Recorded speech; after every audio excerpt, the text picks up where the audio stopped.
up, everybody? This is Dustin with HAMMERSTONE TV. And Roger.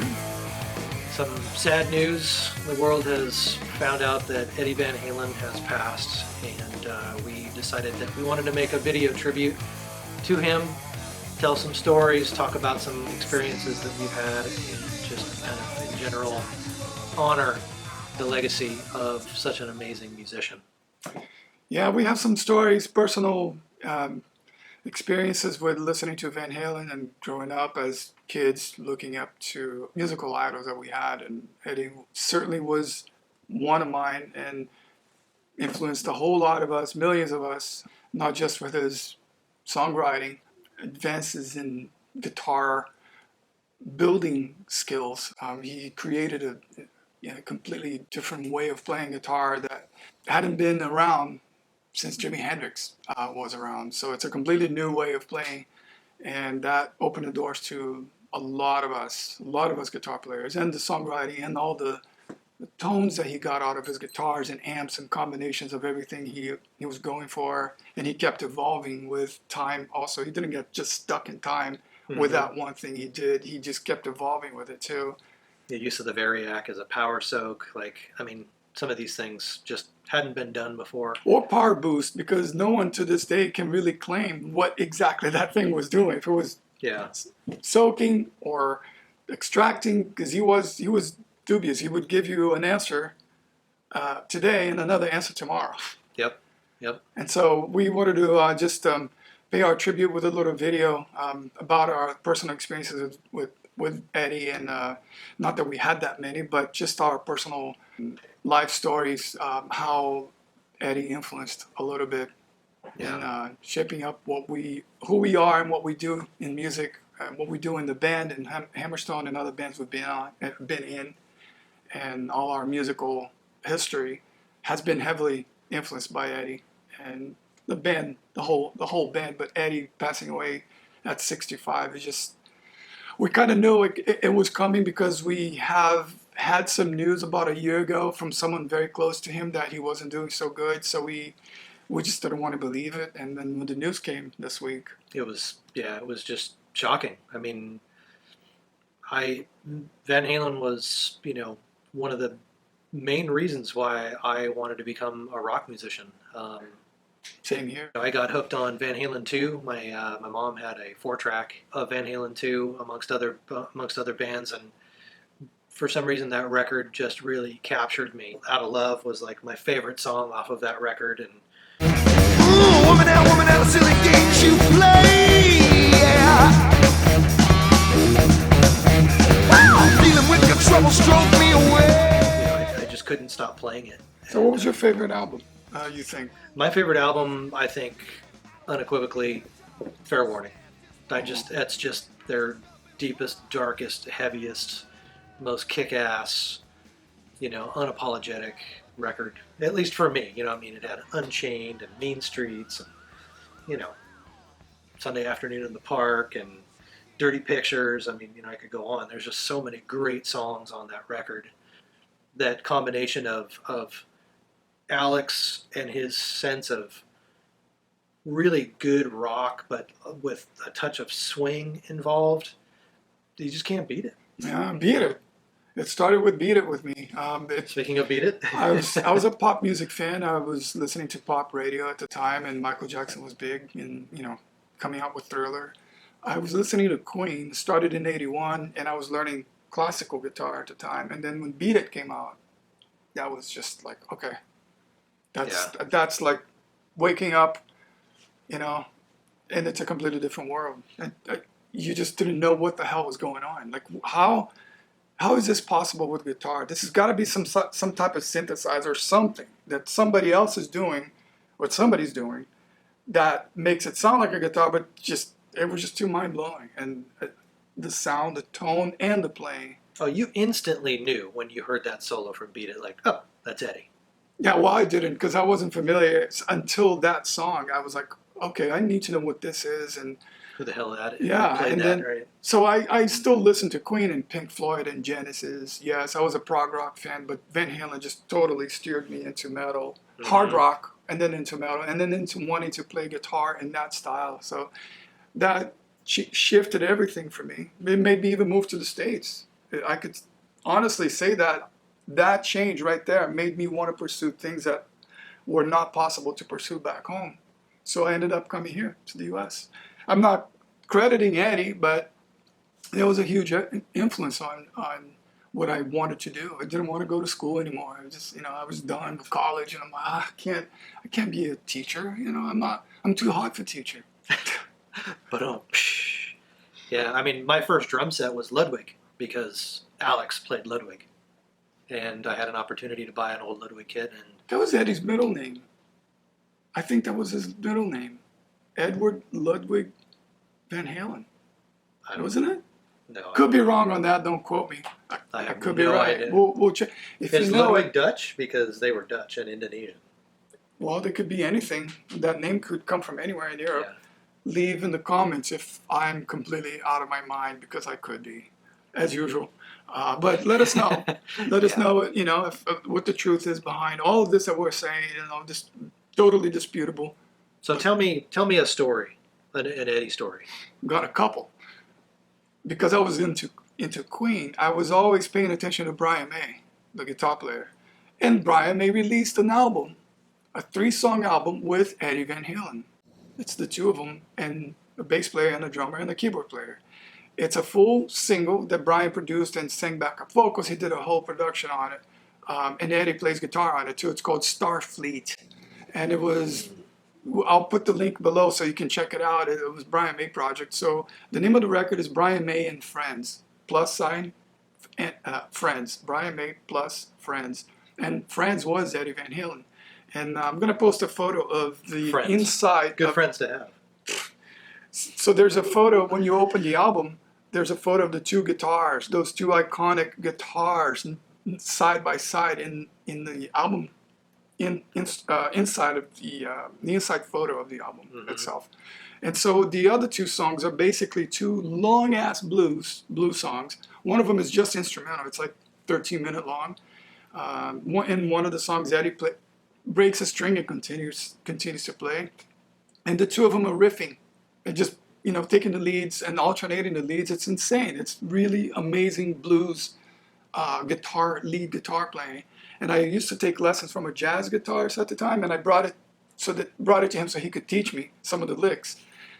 And he was skipping Eddie Van Halen's licks, and he was teaching me the Brian May ones. He's like, that's... Oh, yeah, that's great, huh? Well, let's go to the next one. I'm like, okay, oh, that's a great Brian May lick. What's this guy doing though? What's the next? Oh, yeah, that's great, but let's skip to the next one, too. So I learned like 4 or 5 of those licks.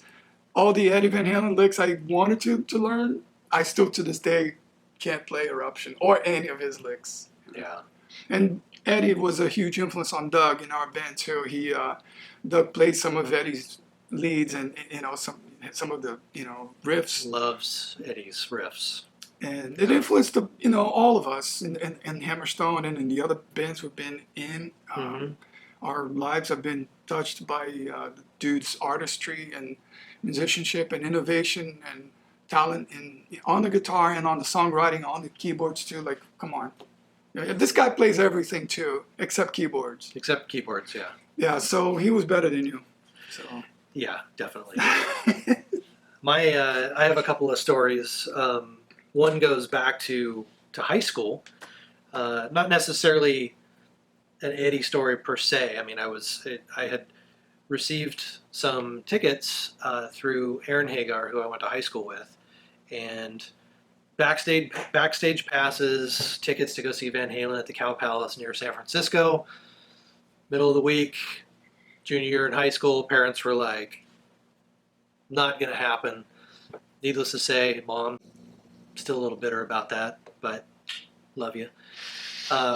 My second story is jump forward, 30 plus years, about 5 years ago, I had the opportunity to go and estimate doing some painting work at Janie Van Halen's house. I think they were in the process of maybe putting it together to sell, and she was going to move in with Eddie at that point.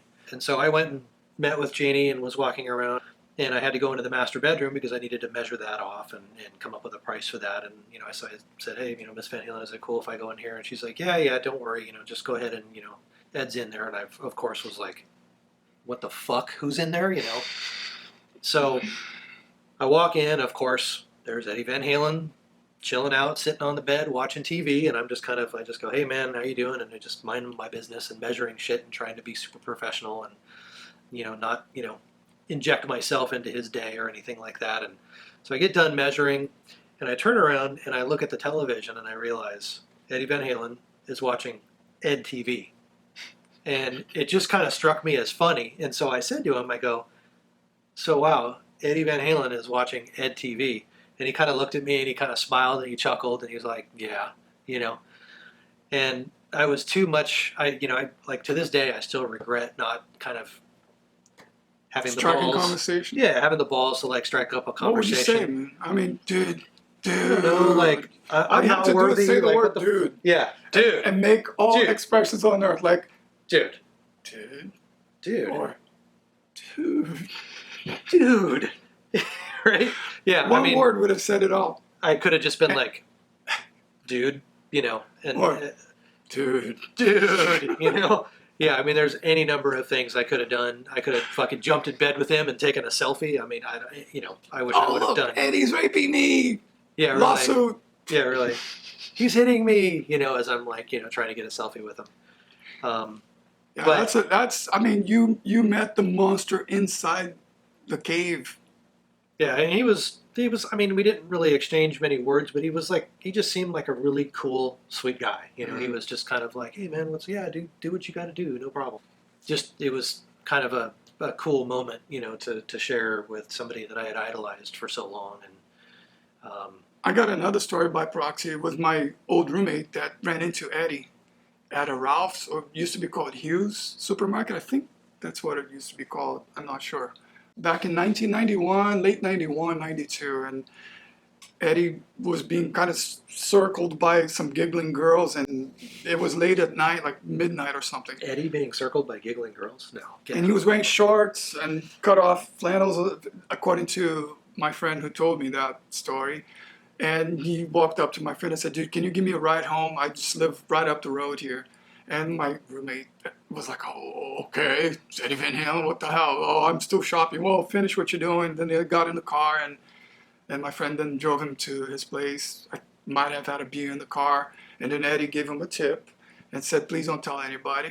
Well, of course he told us, because he shows up with a scrunched up $50 bill at home. And I'm like, I don't believe your story, dude. He goes, how would I come up with a scrunched up $50 bill at midnight? Shit. Yeah, like, at 1 o'clock in the I made morning. money on this shopping trip. Look right? at this bill, doesn't that? I'm like, that he may be truthful on that, man. He gave Eddie Van Halen a ride. Wow. Of course, dude had a Ferrari in his garage, which he couldn't drive because his license was suspended. He just wanted to buy a six-pack at Ralph's. Yeah, I mean, just because you got a suspended license doesn't mean you still don't enjoy a beer every now and again. Yeah, he walked all the way there, which is probably going to be about a mile. He probably walked for about a mile to get to that supermarket in particular. I also saw, didn't meet Eddie like you, not at school, but I did hang out. Touch me? Oh my God. Yeah. But I did hang out with his wife without knowing. I was watching Van Halen one time at the Forum in LA in 92. This Valerie, huh? She was next to me. I didn't know who she was. I just knew it was a cute girl by herself. And my roommate who knew her, it was a roommate I had from England, and he was familiar with her and her work. I didn't know who she was and what she did. And he's like, that's Valerie, that's Eddie's wife. Like, God, she's cute.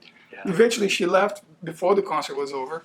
But I just kept like, I can't believe that's the guy's wife. Like, so you got to hang out next to America's sweetheart, like. That's now I'm getting to hang out with you right next to me, so the way she was. You hung out with America's sweetheart. I hung out with her husband. So it's by proxy, Valerie and Eddie are here. Yeah, huh? Maybe. I don't know. Yeah, that's an interesting bad joke. Yeah. I mean, and you're Valerie, so. No, I think it's you because she was on my left. So in any case, those are some of the stories, but the guy had, to say the least, had such an effect on our lives, and this band even wouldn't be a band if it wasn't for Eddie.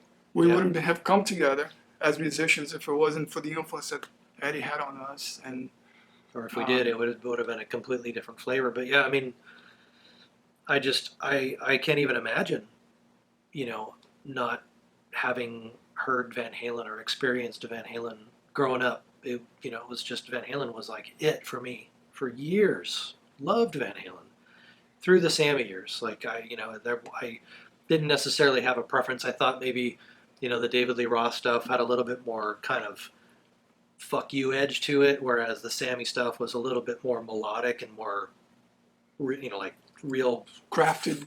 Yeah. well-crafted songs. But both versions kicked ass and just stood the test of time. So we're gonna miss the guy. Yeah, truly. 65. I mean, come on. He had at least good 10, 15 years in his ability to play guitar. I mean, we were looking forward to Eddie playing Spanish Fly till he dropped dead, And that's unfortunate that in the next 10 years, and it's already started to happen in the last 5 years, we've lost Bowie and Prince. Neil Peart. Yeah. Chris Cornell. And I mean, even George Michael. I didn't listen to George Michael, but talent is leaving us. And 10 years from now, they'll mostly all be gone, the people we grew up with. And we could be gone too. But have you thought about that? Like the fact that all of that music is of dead people, some of the greatest influences I've had were Freddie Mercury, Dio, and Chris Cornell, and Eddie Van Halen. I can't believe it. I just, it's hard to believe that. I think he was also one of the youngest too. Vi is also a big influence on me. Yep. Vi's only, he's from 1960, so he's. I mean, 60 now. Would Steve Vai be Steve Vai without Eddie Van Halen?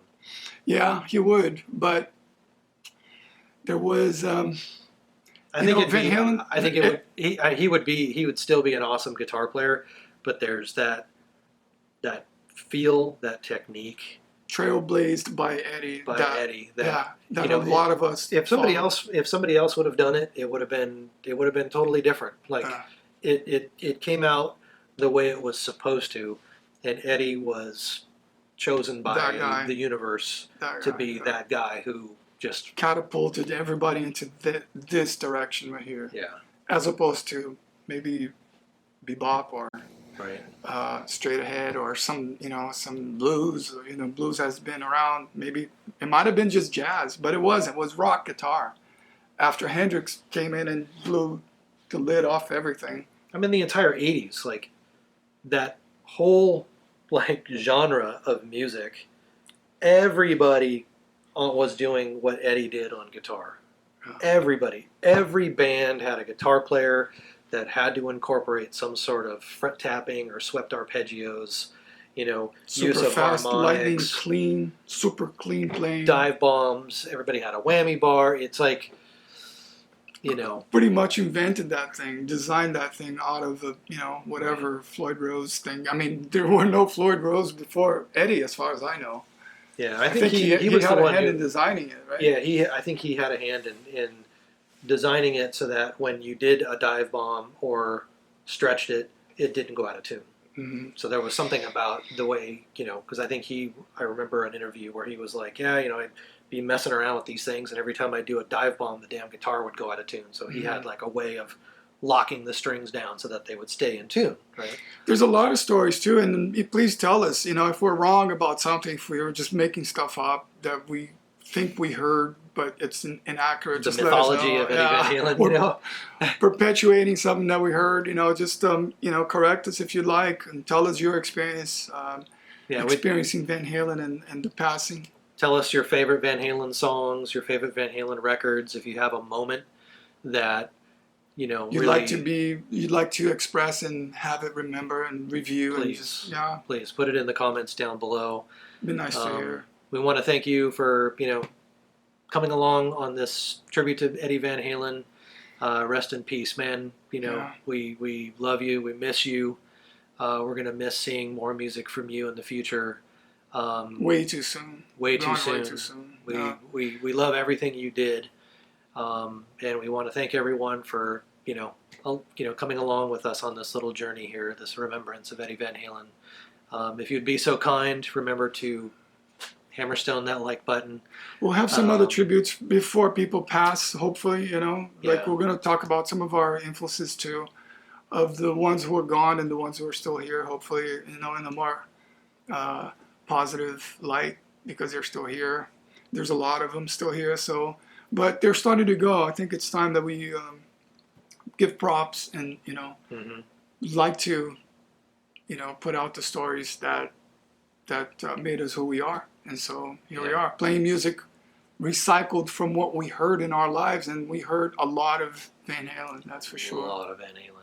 So please do us the favor of liking this video, subscribe to the channel, share this video, share our other videos if there's anything you see that you like. And we'll be back next week with another video. Cool. A really cool interview with a good friend of mine who is still alive, thankfully. He was alive until you talked to him a couple of days ago. Oh yeah? He's Did I give him the Rona? I don't know. No, He's I still didn't give alive. him the Rona. I got the brain swab beforehand. So And he has a kick-ass drum solo that he, not Dustin, his friend that he interviewed, kick-ass drum solo, and I've seen it, and it's smoking, so stick around for that. Cool. Awesome. Thank you, everybody. Thank you. See you next time.